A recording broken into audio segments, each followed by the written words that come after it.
வணக்கம் மக்களே, எல்லோருக்கும் வணக்கம். ஸோ இந்த வீடியோவில் பார்த்தீங்கன்னா மணி அவர்கள் பண்ணுகின்ற விடயங்கள் பல பேரோட முகத்திரையை கிழிச்சு கொண்டிருக்கு. அதே நேரத்தில் பல பேருக்கு வியப்பாக இருக்குது. வேற லாங்குவேஜில் இருந்து பேசுகிறவங்க எல்லாம் வியந்து பார்க்குறாங்க. ஸோ மணிக்கு மட்டும் எப்படி இப்படி முக்கியமாக இந்த சீசனில் அப்படின்ற விடயங்கள் நம்ம பேசக்குள்ள உங்களுக்கு பல விடயங்கள் புரியும். அடுத்தது பார்த்தீங்கன்னா ரவீனா அவர்கள் கதாநாயகியாக அவங்களுடைய படம். அப்புறம் மவீனா ரசிகர்களோட கேள்விக்கு நான் சொல்லுகின்ற ஒரு பதில் ஒன்று. அப்புறம் அர்ச்சனா அவர்கள் எங்க என்ன ஆனாங்க, பிரதீப் அண்ட் அர்ச்சனா அவர்கள் தொடர்பாக மக்கள் என்னை மதித்து நம்ம 3-4 வருஷம் ஆக போகுது இந்த யூனிட்டோட. ஸோ நம்ம ரிவ்யூ பண்ணிக்குள்ள எனக்கு ஆதரவு கொடுத்த சகோதர சகோதரிகளோட கேள்விகளுக்கு பதில், சரிங்களா? ஸோ இந்த விடயங்களை இந்த வீடியோவில் பார்க்கலாம். அதற்கு முதல் ஒரு அப்டேட் ஒன்று. ஸோ இப்போ நான் பார்த்தீங்கன்னா 3 சேனல் வச்சுருக்கேன். டனீஸ் வியூ, டனீஸ் டாக், டனீஸ் வாய்ஸ். ஸோ இதில் டனீஸ் வியூ, டனீஸ் டாக்ல பிக் பாஸ் தொடர்பான அப்டேட்ஸ் அண்ட் ரிவ்யூஸ் கொண்டு இருக்கு. டனீஸ் வாய்ஸை பொறுத்த வரைக்கும் எல்லாம் சேர்ந்து பேசுகிறேன். சினிமா அப்டேட்டு, அப்புறம் சோஷியல் மீடியாவில் நடக்கிற விடயங்கள் and Bigg Boss two. So இப்போ 4வது சேனலாக கேமிங்குக்குன்னே ஆரம்பிக்க போகிறேன். நாளைக்கு நாளன்னைக்குள்ளே ஆரம்பிச்சிருவேன். PlayStation 5 அது 14 வருஷ கனவு நிறைவேறி இருக்கு. ஸோ அது வாங்கியிருக்கு. ஸோ அதை பற்றிய வீடியோக்கள் நாளைக்கு நாளன்னைக்கு நான் புது சேனல் ஆரம்பிச்சோன்னா அதில் போடுறேன். அது தொடர்பான அப்டேட் நான் இதில் ஷேர் பண்ணுறேன், சரிங்களா? ஸோ இந்த சேனல்களுக்கு கொடுத்த ஆதரவு போல் அதுக்கும் கொடுங்க. கண்டிப்பாக பெஸ்ட்டான அப்டேட்ஸ், பெஸ்ட்டான தகவல்கள் கேமிங் சேனல்லையும் பெஸ்ட்டான கேம் பிளேயும் வரும், சரிங்களா? ஸோ ஓகே மக்களே.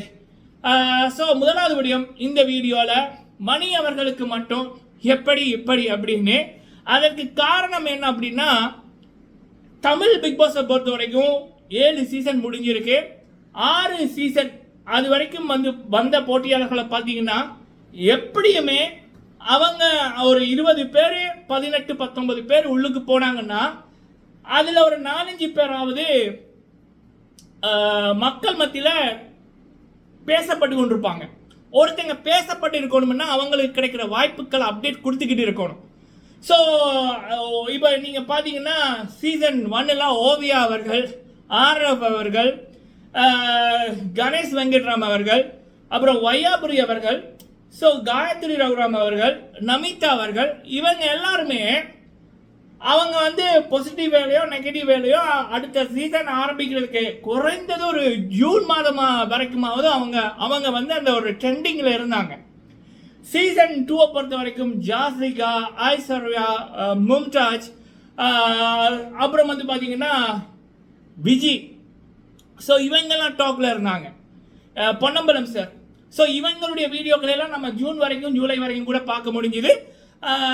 அதனால் அந்த சீசனுமே இதே மாதிரி தான் ஒரு ஃபீமேல் வின் பண்ணணும் என்றதுக்காக சோடிச்சு நடத்தப்பட்டது தான். பட் அந்த டைட்டில் வின்னருக்கு கிடைக்காத வெற்றிகள் ஜாசிகா, ஐஸ்வர்யா அவங்களுக்கு கிடைச்சது after Bigg Boss. Bigg Boss 3 பொறுத்த வரைக்கும் அது சொல்லவே வேணாம். எனக்கு தெரிஞ்ச அந்த சீசனுக்கு போன போட்டியாளர்கள் கிட்டத்தட்ட 1.5 வருஷமா பேசப்பட்டார்கள். கவின் அவர்கள், லாஸ்லியா அவர்கள், சாண்டி அவர்கள். ஸோ இவங்கெல்லாம் பிக் பாஸ் முடிஞ்சதுக்கு அப்புறம் அந்த ஷோவை உயிரோட்டமாக வச்சிருந்தாங்க. முக்கியமாக கவிலியா அப்படின்ற அந்த பேர் கிட்டத்தட்ட 2.5 வருஷமா ஓடிச்சு.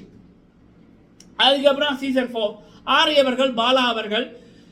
ஸோ இந்த 2 பேருமே அடுத்த சீசன் ஆரம்பிக்கிற வரைக்கும் டாக்ல தான் இருந்தாங்க. எனக்கு தெரிஞ்சு ஜூலை வரைக்குமே அந்த டாக் இருந்துச்சு. சீசன் 5 தாமரை செல்வி அவர்கள். அந்த சீசன் 5 ஹைலைட் ஒரு ஸ்பெஷலாக இருக்கும். ஏன்னா பிக் பாஸ் சீசன் 5 முடிஞ்சோடனே பிபி அல்டிமேட் ஆரம்பித்தாங்க. அது முடிஞ்சதுக்கு அப்புறம் பிக் பாஸ் ஜோடிகள் ஆரம்பித்தார்கள். ஸோ அதனால் அந்த பிக் பாஸ்ன்றது அந்த உள்ளுக்குள்ளே போன அமீர் பாவனியாக இருக்கட்டும், தாமரை அவர்களாக இருக்கட்டும், ராஜு பிரியங்காவாக இருக்கட்டும், பேக் டு பேக் ஷோ பண்ணி கொண்டு இருந்தாங்க. அந்த ஒரு வருஷம் அடுத்த ஷோ ஆரம்பிக்கிற வரைக்கும் அவங்களோட பேர் நிலைத்து நின்றது. மக்களும் அதை பற்றி பேசி கொண்டிருந்தார்கள்.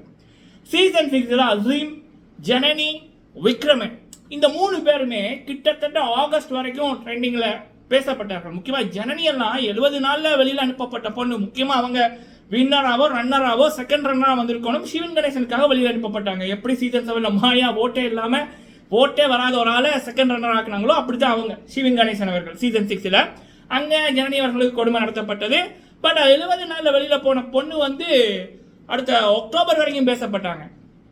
அடுத்த சீசன் ஆரம்பிக்கிற வரைக்கும். இப்போ கூட ஜனனியை பற்றி பேசுறதுக்கு நிறைய விடயங்கள் இருக்கு. அந்த அளவுக்கு அந்த பொண்ணு சாதிச்சிருக்காங்க.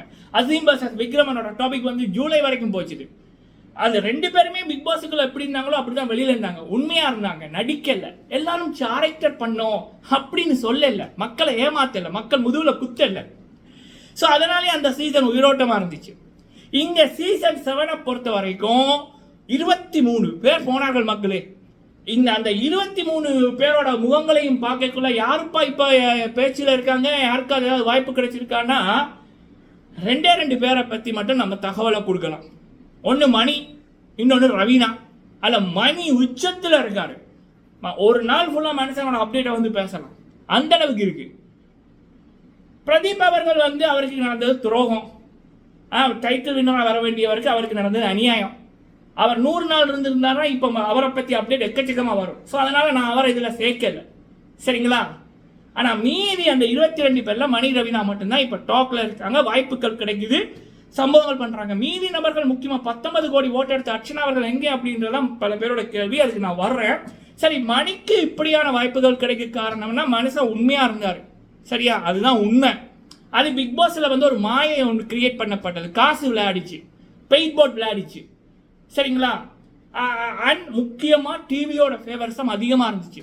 பிக் பாஸை பொறுத்த வரைக்கும் செல்லம் சாப்பிட்டீங்களா செல்லம் அப்படின்னு பிக் பாஸ் டீம் வந்து சப்போர்ட் பண்ணாலோ, அல்ல அந்த ஷோவை நடத்துகிற கோஸ்ட்டு சப்போர்ட் பண்ணாலோ மக்களிடம் வெறுப்பு வரும். அப்போ மக்களிடம் விருப்பு வரணும்னா என்ன பண்ணணும்? பிக் பாஸ் வெறுக்கிற மாதிரியும் கோஸ்ட்டு அநியாயம் பண்ணுற மாதிரியும் அந்த நபருக்கு பண்ணால் ஆட்டோமேட்டிக்காக மக்கள் வந்து சப்போர்ட் பண்ணுவாங்க. ஆல்ரெடி இங்கே செட் பண்ணி போட்டு போன ஒரு பிஆர் கூட்டம் இருக்குது, பெயிட் போர்ட் இருக்குது. அங்கே உள்ளுக்குள்ளே நடக்கைக்குள்ளே எப்படி இருக்கும்? மூச்சு திணறல் வரும். ஃபஸ்ட்டு வீக்கு பாத்ரூம்குள்ளே போய் அழுவாங்க.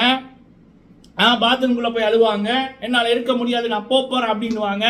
அதே நேரத்தில் ஒரு கூட்டம் வந்து இவங்களை வச்சு செய்யும். ஸோ எல்லாமே பக்காவாக தரமாக நடந்துச்சு. ஒன்று செட் பண்ணப்பட்டது அப்படியே நடந்துச்சு, இன்னொன்று அவங்களுக்கு சாதகமாக ஒரு விடயம் இயற்கையாகவும் நடந்துச்சு. அதனாலேயே ஈஸியாக வந்து டைட்டில் போச்சு. பக்கா பிளான், ப்ரீ பிளானட், சரிங்களா? ஏன்னா இந்த சீசன் 7 ஆரம்பிக்கும் போதே ஒரு பெண் தான் வெல்லணும்னு பிளான் போட்டு நடத்தினது. அங்கே பிரதீப் வந்து தடையாக இருந்தார். நல்ல வேலை கமல்ஹாசன் அவர்கள் வந்து அவருடைய ஃபேவர்ஸும் ஈகோவினால பிரதீப்பை வெளியில் அனுப்பிட்டார், சரிங்களா? அவங்களுடைய விருப்பமே ஒரு பெண் வெற்றி பெறணும், அதுவும் வைல்ட் கார்டு என்ட்ரியாக இருந்து வந்தவங்க வெல்லணும்ன்றதான். இதுதான் ஏன் உண்மை, சரியா? அப்போ நீ ஏன் வந்து அர்ச்சனாவுக்கு சப்போர்ட் பண்ண இதெல்லாம் தெரிஞ்சுது அப்படின்னா சிம்பிள். நான் ஃபர்ஸ்ட் டே நான் சொல்லியிருப்பேன், இந்த நான் டனிஷ் டாக்ல போட்டிருப்பேன் பிரதீப்பை பற்றி. பிரதீப் அவர்கள் தான் இந்த ஷோவோட ஆட்டநாயகன், he is going to change the ஹிஸ்டரின்னு. அப்போ அவருக்கு துரோகம் நடக்குது. அப்போ அவருக்கு துரோகம் பண்ணவர்கள் டைட்டில் வின் பண்ணக்கூடாது.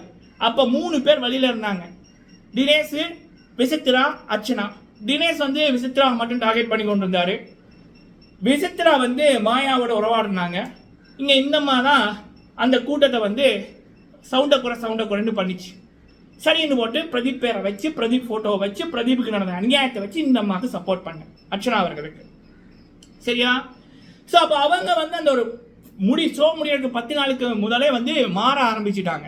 ஏன்னா வெளியில் போனால் இப்போ கமல்ஹாசன் அவர்கள் மாயாவுக்கு ஃபேவர்ஸாக இருக்காரு, மாயாவுக்கு வேறு இன்ஃப்ளூயன்ஸ் இருக்குது. அப்போ சினிமாவில் சாதிக்கணும்னு என்ன பண்ணணும்? மாயாவோட ஃப்ரெண்ட்ஷிப் வேணும், மாயாவோட உறவாடணும் அப்படின்ற மாதிரி மாயாவுக்கு மேலே ஏறி உட்கார்ந்துருந்தது, மாயாவை புகழ்ந்தது. மாயாவோட அர்ச்சனா சண்டை பிடிச்சதுக்கு காரணமே ஒருத்தரோட வாழ்க்கையை அழிச்சிட்ட அப்படின்னு சொல்லி. ஆனால் அப்படிப்பட்ட மாயாவை ஒரு முன்னுதாரணம் அப்படின்ற மாதிரி அர்ச்சனா அவர்கள் பிக் பாஸில் ஷோ முடிகிறதுக்கு ஒரு ஃபர்ஸ்ட் வீக்கு முதல் ஒரு போட்டியாளரை பேசப்பட்டியும் சொல்லுவாங்க. சரி, வெளியில் வந்ததுக்கப்புறம் அவங்களோட குடும்பத்தார் அல்லது அவங்களோட நண்பர்கள் மாயாவை பற்றி சொல்லியிருப்பாங்க, இவங்க பார்த்துருப்பாங்க. அப்படின்னாலும் பிக் பாஸ் கொண்டாட்டம் 3 மாதத்துக்கு அப்புறமும் மாயாவோட இன்ஸ்பிரேஷன் அப்படின்ற மாதிரி அந்த பிக் பாஸ் கொண்டாட்டத்தில் சொல்கிறாங்க. அது மட்டுமா, வெளியில் இன்டர்வியூவில் ஒரு பெரிய சேனலுக்கு கொடுத்த இன்டர்வியூவில் எல்லாரும் கேரக்டர் பண்ணாங்க. 30 நாள் அவங்க அப்படி 3 மாதம் அவங்க அப்படி கேரக்டர் பண்ணபடியே தான் இந்த ஷோ நல்லா போச்சுது. மாயா, நிக்ஷன், பூர்ணிமா பண்ண அநியாயத்தெல்லாம் கேரக்டரா, ஒரு நாடகமா. இன்னும் பிரதீப்புக்கு அந்த ரெக்கார்ட் அப்படியே தான் இருக்கு. அதுக்கான கமல்ஹாசன் அவர்கள். ஸோ இதெல்லாம் என்ன அப்படின்னா நடிப்பு, சரிங்களா? ஏன்னா இனி வேலை முடிஞ்சு. ஸோ இது என்னுடைய பிரச்சனை இல்லை.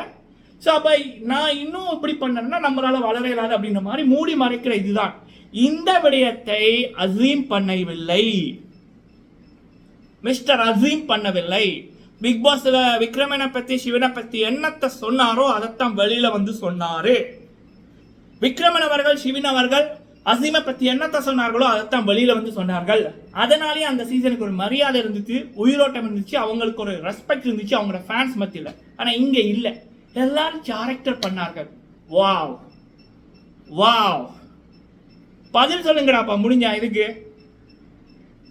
ஓகே, ஸோ அப்படி இருக்கக்குள்ள இப்படியான விடயங்கள் இப்போ அர்ச்சனாவும் சரி, அந்த அந்த ஒரு கூட்டம் இருக்குல்ல, மாயாவோட கூட்டம் 7-8 பேர், மாயா, பூர்ணிமா, நிக்ஷன், ஜோவிகா, அக்ஷயா, அனன்யா, விஜய் வர்மா, சரவண விக்ரம், ஸோ இவங்களோட சேர்த்து அர்ச்சனா, அப்புறம் விசித்ரா. ஸோ இவங்க எல்லாருக்குமே மக்களிடம் இப்படி பண்ண விடயத்தினால அந்த ஒரு அன்பு, மக்கள் வச்சிருந்த அன்பு போச்சு. ஆனால் இங்கே மாறாமல் இருந்தது மணி. அவர் அங்கே பிக் பாஸுக்குள்ள என்னத்தை பண்ணாரோ அதான் வெளியில் வந்து பண்ணார். அதனாலேயே அவருக்கான ரெஸ்பெக்ட் மரியாதையும் கூடிச்சு. ஆனால் அவருடைய திறமைக்கு வந்து அழைப்புகள் கடல் தாண்டி வந்துச்சு. அதனாலேயே பிக் பாஸுக்குள்ள போன ஒரு போட்டியாளர், ஒரு வின்னருக்கோ ஒரு ரன்னருக்கோ கிடைக்காத மரியாதைகள் அவருக்கு கிடைக்குது. கனடாவில் சீஃப் கெஸ்டாக போனாங்க. இப்போ அடுத்த மாதம் வந்து ஆஸ்திரேலியாவுக்கு போக போகிறாங்க. இப்போ இன்னொரு 2-3 நாட்களும் ஒரு அப்டேட் வரப்போகுது. யூஎஸ்ஏல நடக்க இருக்க நிகழ்ச்சிக்கு சீஃப் கெஸ்டாக போயிருக்காங்க. இதுதான் ஒருத்தன் உண்மையாக இருந்தால் கிடைக்கிற வெற்றி. பொய்யா இருந்தால் ஒன்றுமே இருக்காது. ஒரு திருடன் களவெடுத்து போட்டு வெளியில் வர பயப்படுவான்ல, அப்படிதான் இருக்கணும், பதுங்கி சரியா? ஓகே, ஸோ இது இந்த மணியோட உண்மைக்கு தான் மணி அவர்களுக்கு இவ்வளவு கௌரவங்களும் வாய்ப்புகளும் குவிந்து கொண்டிருக்கு. அடுத்தது ரவீனா அவர்கள். சரி, ரவீனா அவர்கள் வந்து பிரதீப் கிட்ட பேசிட்டாங்க. அவங்க வந்து ஆனால் அதை சொல்லி அவங்க தன்னை ப்ரொமோட் பண்ணியோ பப்ளிசிட்டி தரவோ விரும்பலை. அதுக்கு பதில் அவங்க என்ன பண்ணாங்கன்னா, அவங்களோட திறமை மூலம் இன்னொரு ஷோக்குள்ள போய் அதில் ரன்னராக வந்து அவங்க தான் வின்னர், பட் ரன்னர் ஆக்கிட்டாங்க. ரன்னராக வந்து அவங்களோட திறமை மூலம் அந்த நெகட்டிவிட்டியை மாற்றினாங்க. இப்போ ரவீனா அப்படின்றவங்க ஒரு சோஷியல் மீடியாவில் ஒரு இன்ஃப்ளூயன்சர், ஒரு ஸ்டார். ஆனால் அந்த லேர்னிங் அவங்க விடையில எந்த திமிரும் இல்லை. நடித்த நான் ஹீரோயினாக தான் நடிப்பேன். ஆமாம் ப்ரோ, நான் ஹீரோயின் ப்ரோ அப்படின்னு அவங்க பண்ணல. ஸோ ஒரு ரீல் பண்ணுறதா இருக்கட்டும், அது ஒரு ஹீரோயின் ரீலாக இருக்கட்டும், இல்லை வடிவேலு சாரை போல ஒரு காமெடி ரீலாக இருக்கட்டும், அந்த பொண்ணு பண்ணுது. அந்த ஈகோ இல்லை, திமிர் இல்லை, அந்த கீப் லேர்னிங்ன்றல. ஸோ அதனாலேயே ரவீனா அவர்களை பல பேருக்கு பிடிக்க ஆரம்பிச்சிருக்கு. அதனால தான் இப்போ இந்த 22 பேரில் பிரதீப் அவர்களை விட்டு அந்த 22 பேரில் மணியன் ரவீனா மட்டும்தான் ஸ்டில் பிக் பாஸ் 7 தமிழுக்கு போன போட்டியாளர்கள் நிலைத்திருக்கார்கள். மீதி நபர்கள் காணவில்லை. ஈவன் தினேஷ் விஷ்ணு கூட பரவாயில்ல. எனக்கு தெரிஞ்ச அவங்க வருகின்ற வருடங்கள்லாம் மேலே வருவாங்க. மீதி நபர்கள் எல்லாம் உண்மை இல்லை. அவங்க கிட்ட எப்பயுமே உண்மையாக இல்லாதவங்க நிலைக்க முடியாது. சரிங்களா? நான் மனசாட்சி படி பேசுவேன். ஓகே, சரி, அடுத்த விடயம் வந்து ரவீனா அவர்களுடைய படங்கள். ஸோ அவங்களுக்கு நிறைய கதைகள் போய் கொண்டிருக்கு. பெரிய பெரிய ஹீரோக்களோட படங்கள் எல்லாம் ரோல் கேரக்டர் ஆர்டிஸ்டாக பண்ணுறதுக்கான இதுகள் போய்கொண்டிருக்கு. அது தவிர்த்து ஹீரோயினாகவும் வந்து போய்கொண்டிருக்கு. பட் அடுத்து அவங்களுடைய அப்டேட் அப்படின்னா, அவங்க ஒரு ஹீரோயினாக நடிக்கிற ஒரு படத்தோட அப்டேட்டை விட்டுட்டு ஒரு ஆல்பம் ஒன்று பண்ணி கொண்டிருக்காங்க. அதோட அப்டேட் கூடிய சீக்கிரம் வரும் அப்படின்ற மாதிரி தான் தகவல். சரிங்களா? அடுத்தது மவீனா அப்டேட். பல பேர் கேட்டீங்க மக்களை, சிம்பிள். சரிங்களா? ஸோ மணி அவர்களும் சரி, ரவீனா அவர்களும் சரி, அவங்களோட கரியரில் ஃபோக்கஸ் பண்ணுறாங்க.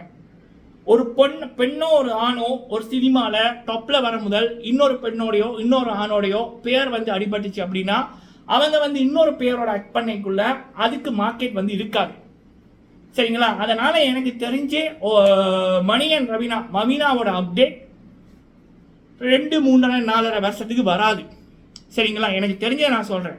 நான் சொன்னதை மீறி ஏதாவது அப்டேட் வந்துச்சுன்னா அதில் முதலாக சந்தோஷப்படுறாள் நான். இது வந்து கேட்டவர்களுக்கான பதில். அடுத்து ஏதாவது சொல்ல வந்தேன் நான். பிரதீப் அவர்களுக்கு அர்ச்சனா பதில். அது என்ன அப்படின்னா, அர்ச்சனாக்கும் தெரியும் பிரதீப் மேட்டரால தான் அவங்களுக்கு டைட்டில் கிடைச்சிது. அதை வச்சு தான் அவங்க நடந்து போனாங்க. பிரதீப் போட்ட ரோட்டில் பல பேர் கேட்குறது, ஏன் அர்ச்சனா அவர்கள் வந்து பிரதீப்புக்கு ஒரு கௌரவத்தை கொடுக்கலன்னு. கௌரவம் அப்படின்னா அவருக்கு கமல்ஹாசன் கொடுத்தது ரெட் கார்டு உமன் விடயத்தில் அப்படின்னு. அப்போ டைட்டில் வின் பண்ணியிருந்த ஒரு நபர் என்ன பண்ணியிருக்கணும் அப்படின்னா, நான் பிரதீப்போட பேசினேன் அப்படின்ற மாதிரி அவங்களோட சோஷியல் மீடியாவில் அவங்க இன்டர்வியூவில் சொன்னாங்க. அது வேற. ஆனால் அதே நேரத்தில் அவங்கள பற்றி கேவலமாக பேசின நிக்ஷனோட ஒரு பாட்டையும் ஷேர் பண்ணியிருந்தாங்க. நிக்ஷனோட அவங்க கமெண்ட் பண்ணிக்கொண்டு தான் இருக்காங்க. யார் கண்டது மாயா பூர்ணிமாவோடையும் கதைக்கு பேசுகிறாங்களான்னு எனக்கு தெரியலை. ஆனால் அப்படி இருக்கக்குள்ள பிரதீப் அவர்களை அவங்க வந்து மீட் பண்ணியிருக்கணும், இல்லை செல்ஃபி எடுத்துக்கணும், அட்லீஸ்ட் ஒரு வீடியோ காலோட பேசியாவது ஒரு இதை போட்டு ஒரு கௌரவத்தை கொடுத்துருக்கணும். அவங்க அது பண்ணல, அவங்களுக்கு தோணலை போல இருக்கு. பல பேர் கேட்டீங்க, ஸோ ஏன் இதை அவங்க பண்ணல அப்படின்னு எனக்கு தெரியலை மக்களே, சரிங்களா? ஆக்சுவலாக அவங்களுடைய இன்டர்வியூக்களை வந்து பார்க்கக்குள்ள எல்லாம் முரண்பாடாக இருக்குது. பிக் பாஸுக்குள்ள ஒரு பேச்சு, வெளியில் ஒரு பேச்சு. பிக் பாஸில் வந்து எனக்கு டைட்டில் வேணாம், நான் வெளியில் போக போகிறேன் அப்படின்னாங்க. ஃபர்ஸ்ட் வீக்கு மூச்சு திணறல் வரும், பாத்ரூம்குள்ளே போய் அழுவாங்க, அப்புறம் பிக் பாஸோட பேசுவாங்க, கன்வர்சேஷன் ரூமுக்குள்ளே பேசி கொண்டிருப்பாங்க. அது இந்த பிரதீப்பை ஃபேஸ் பண்ணக்கூடாதுன்னே இருந்தாங்க, பிரதீப்புக்கு ஐஸ் வச்சுக்கொண்டே இருந்தாங்க. அதுக்கப்புறம் பிரதீப் போனதுக்கப்புறம் சொல்லி வச்ச மாதிரி அப்படியே விஸ்வரூபம் எடுத்தாங்க. அதுக்கப்புறம் ஷோ முடிகிறதுக்கு கொஞ்ச நாளுக்கு அப்புறம் மாயாவை பகைச்சிக்க கூடாதுன்ற மாதிரி மாயாவை புகழ்ந்து தள்ளினாங்க. அதுக்கப்புறம் வெளியில் வந்தோன்னே பிரதீப்பை புகழ்வாங்கன்னு பார்த்தா, பிரதீப்புக்கு ஆதரவாக பேசுவாங்கன்னு பார்த்தா, எல்லாருமே கேரக்டர் பண்ணாங்கன்ற மாதிரி மாயா, நிக்ஷன், பூர்ணிமாக்கு ஆதரவாக பேசுகிறாங்க. ஸோ பட் வாட் எவர், என்னோட ரிவ்யூ, என்னோட கொள்கை, பிரதீப் வின் பண்ணணும். அது 35வது நாளில் நடக்கல அப்படின்னோன்னா உண்மையான வின்னர் அவர் தான். அவர் வெளியில் போயிட்டார் அப்படின்னோன்னே அவருக்கு நடந்த அநியாயத்துக்கு காரணமானவர் யாருமே அந்த டைட்டிலில் கை வைக்கக்கூடாது அப்படின்றது தான் என்னோட பாயிண்ட்டு, என்னோட வியூவாக இருந்துச்சு. அதில் நான் ஜெயித்தேன், சரிங்களா? மற்றும்படி இந்த சீசன் 7 சரியான நபரோட கையில் தான் போச்சுதான்னா இல்லை டைட்டில், சரியா? சரியா? நீங்கள் உங்களோட கருத்துக்களை சொல்லுங்கள். எப்பயுமே உண்மையை பேசுகிறதுக்கு நான் தயங்கினதில்லை. நன்றி.